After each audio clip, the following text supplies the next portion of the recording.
할렐루야. 오늘 저는 여러 성도님들과 함께 다가오는 퍼펙트 스톰을 물리쳐 이기려면 이런 제목으로 함께 은혜를 나누겠습니다. 이 표지 그림 보시면은 태풍이나 허리케인의 그 위성 사진인데요. 기상학적 용어로서 퍼펙트 스톰이라고 하는 용어가 있답니다.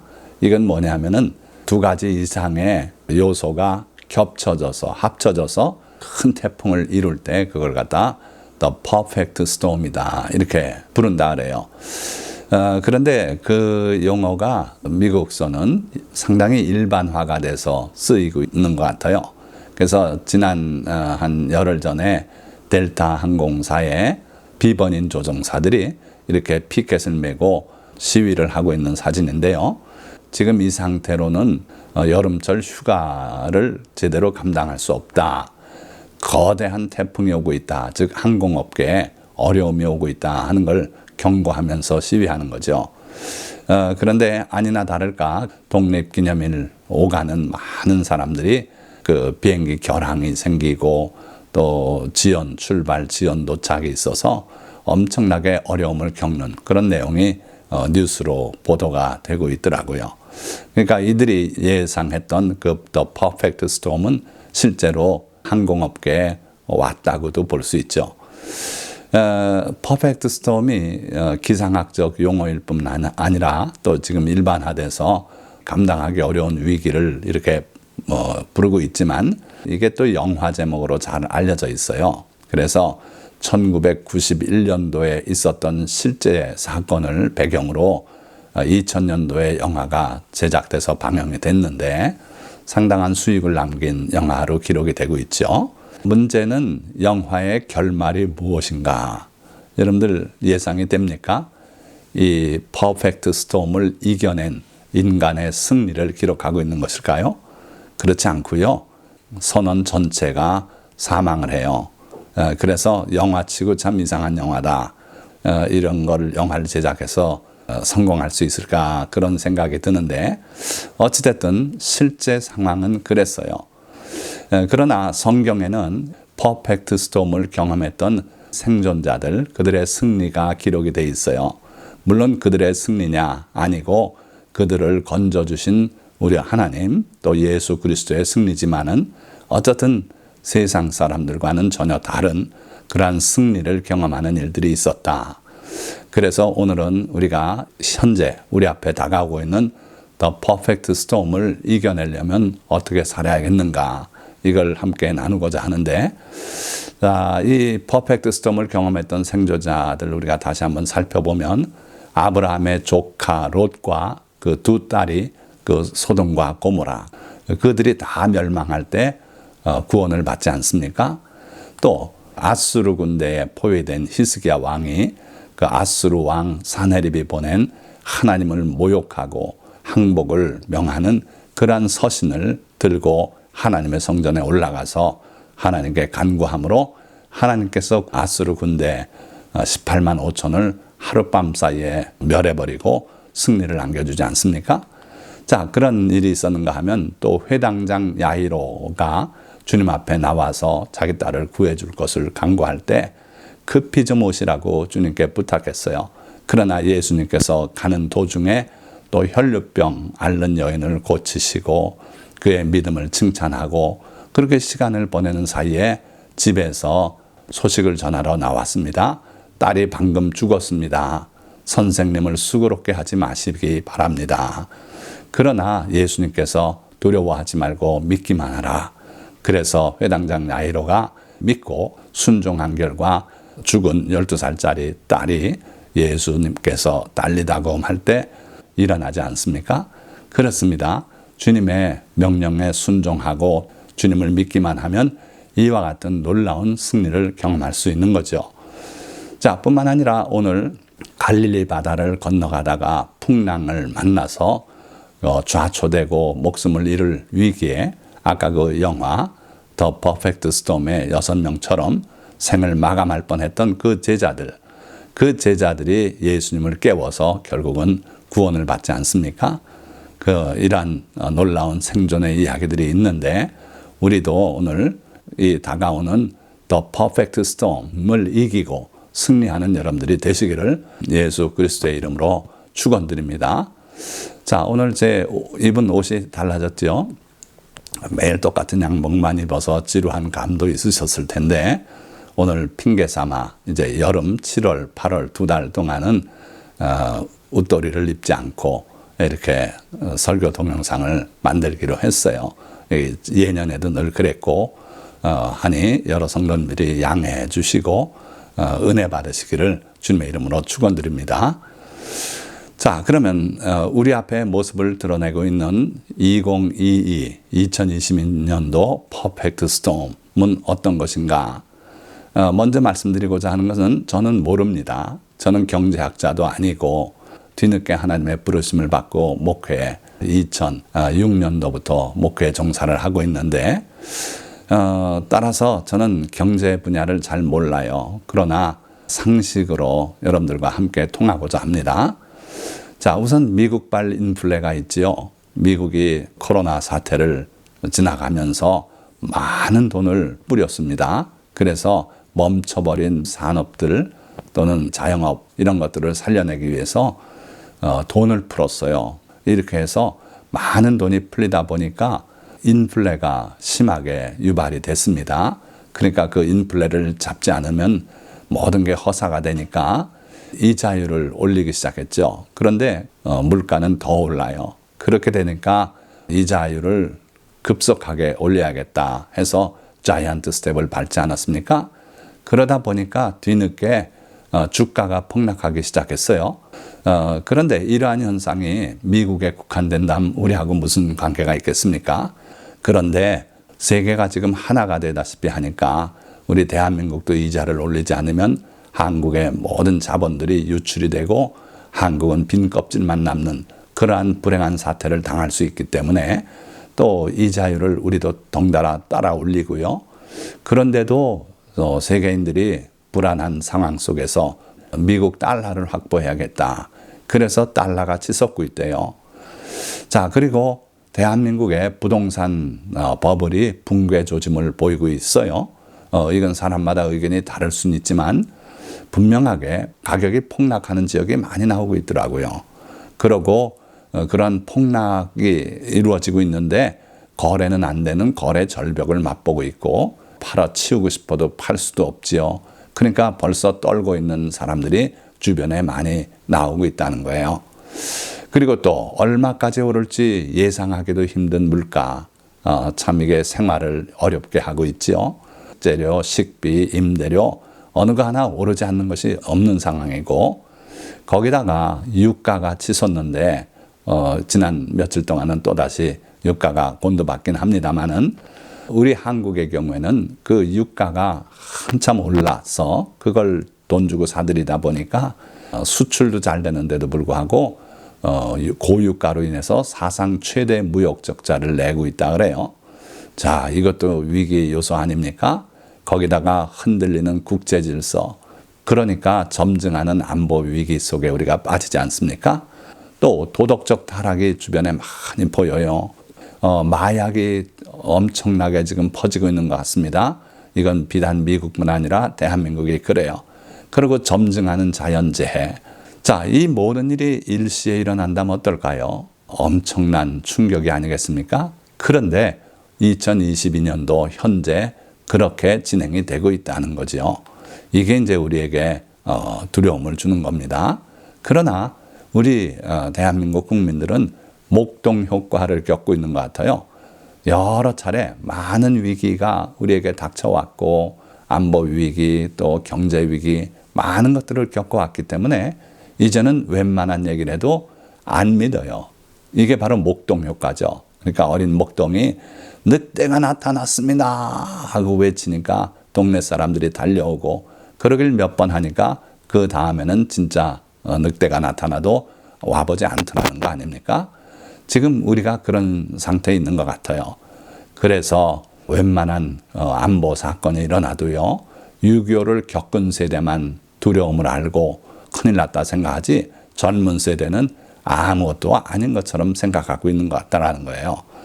자, 이거 좀 지나간 얘기입니다만은 김신조 공비 일당이 청와대를 습격해서 소위 박정희 목 따러 왔다고 그렇게 자백하지 않습니까?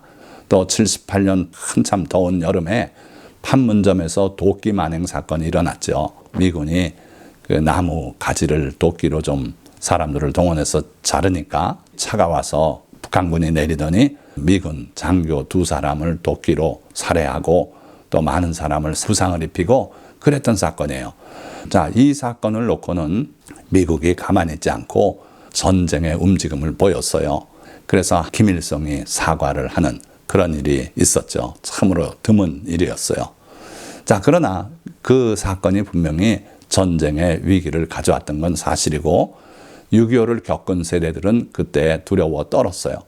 그리고 이어서 북한의 핵 개발, 핵 무장까지 이제 다 갖춰가는 셈인데 이것이 젊은 세대에게는 아직도 아무 일이 아닌 것처럼 느껴지나 봐요.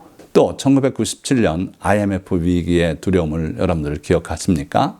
IMF의 도움을 요청하는 기자회견이 있었고 그 후에 나라가 엉망이 되지 않았습니까? 그 경제 도움을 청해서 그런 거 아니고 그렇게 됐기 때문에 청한 거지만 어쨌든 달러가 천정부지로 치솟고 기름값이 치솟고 그러다 보니까 야 이거 돈 없어서 원유도 수입을 못하게 되고 그런 거 아닌가. 그렇게 되면 어떻게 되냐. 대중교통이 마비된대요. 못 다닌대요. 기름이 없으니까. 또 난방을 못하지요. 지금 차가운 겨울로 들어가고 있는데 아파트 단지라든지 이런데 난방을 다 못하는 거예요. 그리고 고층 아파트의 전기 수도 공급이 중단되면 엘리베이터도 멈추고 변기에 물도 못 내려요.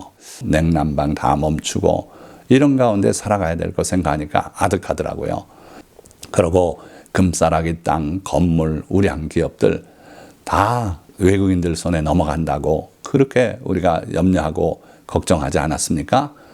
그래서 파산하는 사업가들이 많이 나오고 그들이 극단적인 선택을 하고 또 극단적인 선택을 안 했더라도 이 속세를 떠나서 산속으로 들어온 그런 사람들이 많았어요. 그래서 나는 자연인이다. 보시면은 이 IMF 위기 때 그렇게 파산하고 그리고 손을 털고 산으로 들어온 그런 분들의 이야기가 참 많아요. 그런데 그런 두려움이 오늘 우리 앞에 펼쳐지고 있다는 거예요. 그러나 다행인지 불행인지 젊은 세대는 이 상황 속에서도 두려워 떨지 않고 쾌락을 쫓아 나가고 있는 것 같아요. 아까 말씀드린 목동 효과 아닙니까? 그러나 최근 자주 들려오는 퍼펙트 스톰 앞에서는 결국 젊은 세대도 어쩔 수가 없는가 봐요. 가상화폐가 흔들리고 있지요. 주식이 곤두받고 있지요. 또 영끌해서 마련한 주택이 이제 몇 억씩 떨어지고 있고요. 그런 상황 속에서는 결국 두려워 떨기 시작하고 있지 않나 하는 거예요. 자, 그러면 둘째 단락 마가복음이 전하는 퍼펙트 스톰을 말씀드리겠습니다. 자, 마가복음은 좀 특별한 복음이죠. 가장 짧은 복음서고요. 최초로 기록된 복음서다 이렇게 믿고 있어요. 오늘 증거하고자 하는 이 태풍을 만난 제자들의 일은 마태복음에도 기록이 되어 있고요. 누가복음에도 기록이 되어 있어요. 그러나 마가복음에 기록된 내용이 약간 독특해요. 자, 본문 보니까 그날 저물 때에 제자들에게 이르시되 우리가 저편으로 건너가자 하시니 그들이 무리를 떠나 예수를 배에 계신 그대로 모시고 가매 다른 배들도 함께 하더니 큰 광풍이 일어나며 물결이 배에 부딪혀 들어와 배에 가득하게 되었더라. 자, 여기서 뭐 특별한 내용이 있습니까? 예수님이 가자 그래서 예수님 모시고 노를 저어서 건너가려고 하는데 다른 배들도 함께 따라왔고 그때 마침 큰 광풍이 일어나서 물결이 일어나 배에 부딪혀 들어와 배에 가득하게 되었다. 그냥 있을 수 있는 일이죠. 자, 그런데 여기서 우리가 좀 자세히 보면서 생각해 보고자 하는 것은 예수님의 명령이 있었다는 거예요. 저편으로 건너가자 하는 말씀이 계셨고 또 두 번째는 다른 배들도 함께 하더니 다른 배도 함께 갔다는 거예요. 자, 그런데도 불구하고 큰 광풍이 일어날 수 있다는 겁니다. 예수님이 가라고 명령하셨는데 왜 이런 어려움이 일어납니까? 일어나요. 일어날 수 있어요. 그러니까 주님의 일을 하면서도, 하나님의 영광을 위해서 일을 하면서도 우리가 때때로 이러한 어려움을 만날 수도 있다. 그걸 각오해야 돼요. 또 하나는 다른 배들도 함께 하더니, 그러니까 우리의 동료들이 우리와 함께하고 우리를 지지하고 여러분들과 함께하는 배들이 많다고 해서 여러분들의 앞날이 든든하고 아무 일 없고 그러진 않을 거라는 거예요. 우리 경제 상황도 그렇습니다. 세계 여러 나라들이 대한민국의 기적을 논하고 박수를 치기도 하고 국제 행사에 초청을 하고 그러더라도 그것이 우리의 앞날을 결정하는 요소는 아니다. 늘 겸손하고 하나님께 모든 걸 맡기고 주님을 바라봐야 된다. 이거죠.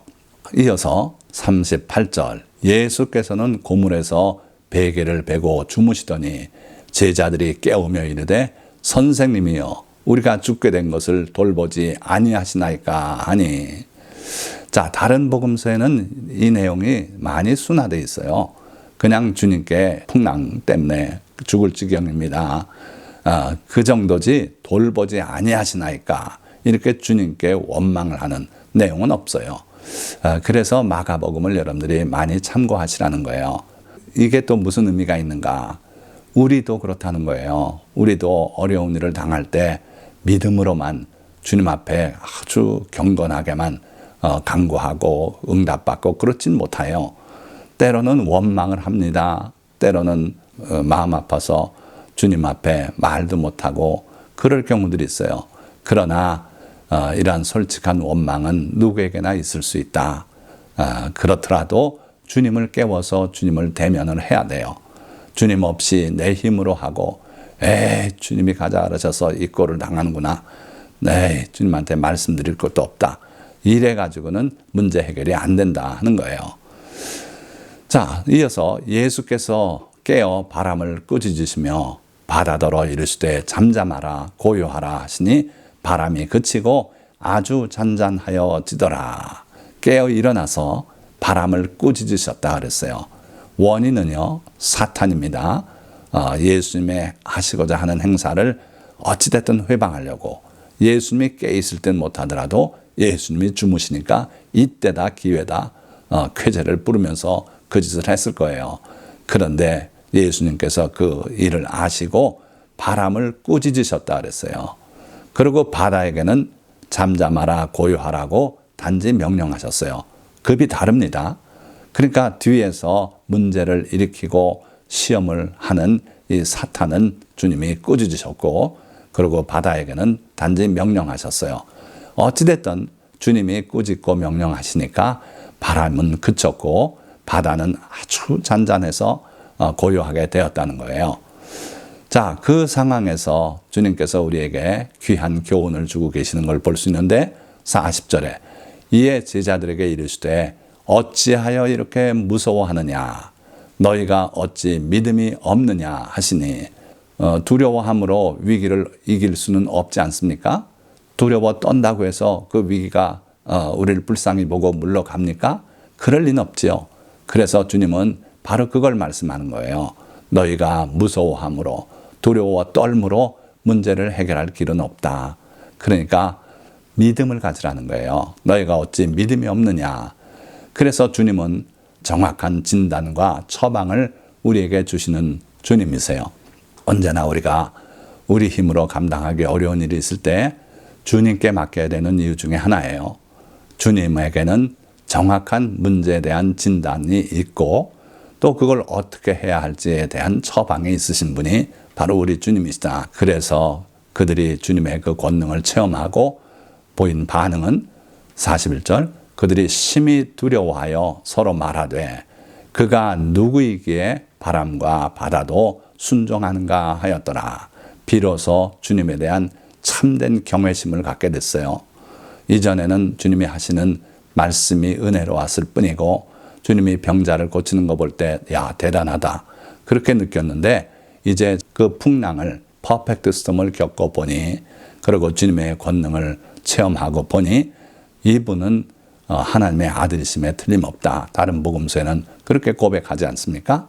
그래서 우리가 큰 어려움을 겪더라도 그걸 이기기만 한다면 그 위기의 체험이 우리에게 득이 된다 하는 거죠. 자, 세 번째 단락, 퍼펙트 스톰을 이기려면 어떻게 해야 되는가? 이미 답은 다 나왔네요.